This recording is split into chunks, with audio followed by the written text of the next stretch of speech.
Genesis chapter 27, verse 18 through verse 29. The fraud of Jacob, BC 1760. And he came unto his father and said, My father. And he said, Here am I, who art thou, my son? And Jacob said unto his father, I am Esau thy firstborn. I have done according as thou badest me. Arise, I pray thee, sit and eat of my venison, that thy soul may bless me. And Isaac said unto his son, How is it that thou hast found it so quickly, my son? And he said, Because the Lord thy God brought it to me. And Isaac said unto Jacob, Come near, I pray thee, that I may feel thee, my son, whether thou be my very son Esau or not. And Jacob went near unto Isaac his father, and he felt him, and said, The voice is Jacob's voice, but the hands are the hands of Esau. And he discerned him not, because his hands were hairy as his brother Esau's hands, so he blessed him. And he said, Art thou my very son Esau? And he said, I am. And he said, Bring it near to me, and I will eat of my son's venison, that my soul may bless thee. And he brought it near to him, and he did eat, and he brought him wine, and he drank. And his father Isaac said unto him, Come near now, and kiss me, my son. And he came near and kissed him. And he smelled the smell of his raiment, and blessed him, and said, See, the smell of my son is as the smell of a field which the Lord hath blessed. Therefore God give thee of the dew of heaven, and the fatness of the earth, and plenty of corn and wine. Let people serve thee, and nations bow down to thee.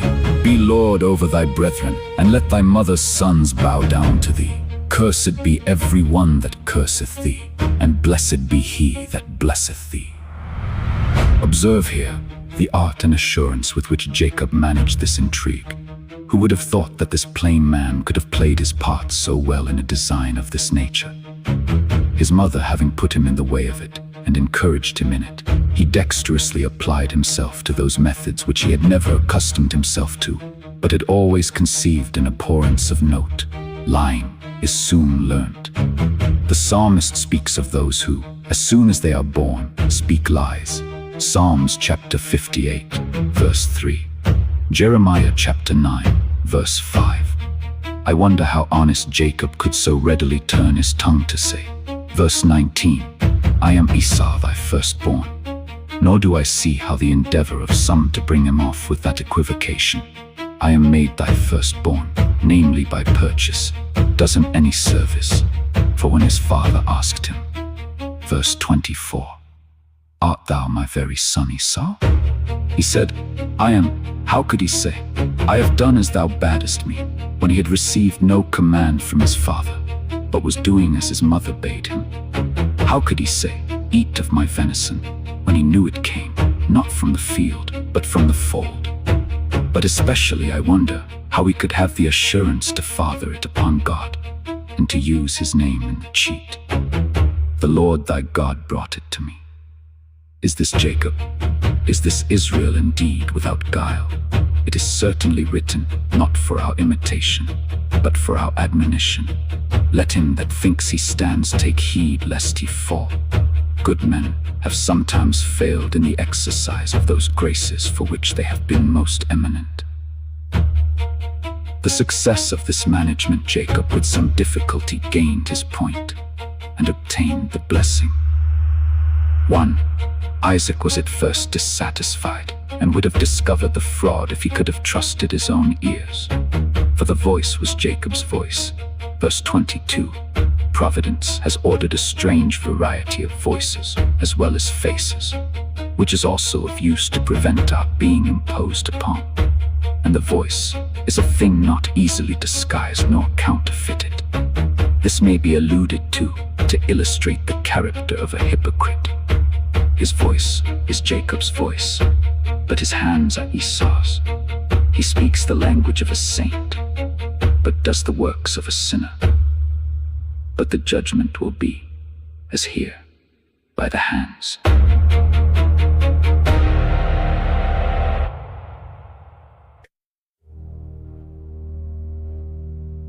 2.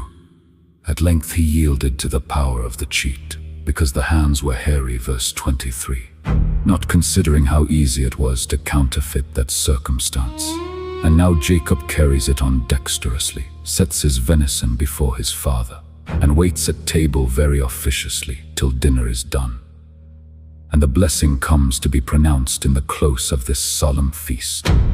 That which in some small degree extenuates the crime of Rebekah and Jacob is that the fraud was intended, not so much to hasten the fulfilling as to prevent the thwarting of the oracle of God.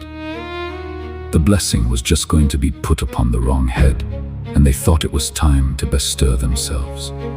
Now let us see how Isaac gave Jacob his blessing.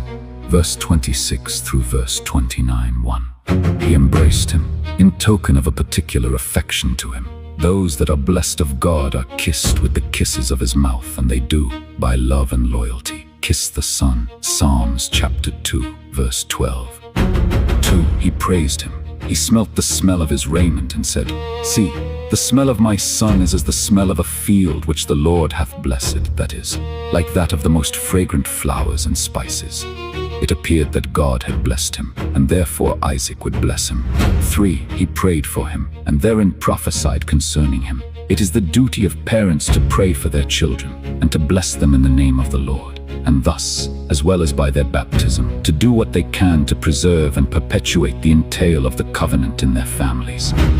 But this was an extraordinary blessing, and Providence so ordered it that Isaac should bestow it upon Jacob ignorantly and by mistake, that it might appear he was beholden to God for it, and not to Isaac. 3 things Jacob is here blessed with. 1. Plenty. Verse 28, heaven and earth concurring to make him rich. 2. Power. Verse 29, particularly dominion over his brethren, namely Esau and his posterity. 3. Prevalency with God, and a great interest in heaven. Cursed by every one that curseth thee, and blessed be he that blesseth thee. Let God be a friend to all thy friends, and an enemy to all thy enemies. More is certainly comprised in this blessing than appears prima facie at first sight. It must amount to an entail of the promise of the Messiah and of the Church. This was, in the patriarchal dialect, the blessing. Something spiritual, doubtless, is included in it. First, that from him should come the Messiah, who should have a sovereign dominion on earth.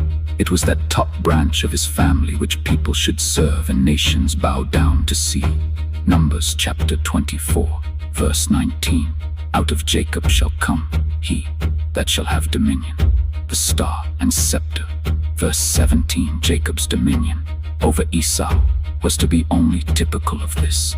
Chapter 49, verse 10. Secondly, that from him should come the church, which should be particularly owned and favored by heaven. It was part of the blessing of Abraham, when he was first called to be the father of the faithful. Chapter 12, verse 3. I will bless those that bless thee. Therefore, when Isaac afterwards confirmed the blessing to Jacob, he called it the blessing of Abraham. Chapter 28, verse 4. Balaam explains this too. Numbers chapter 24, verse 9 note. It is the best and most desirable blessing to stand in relation to Christ and his church, and to be interested in Christ's power and the church's favors.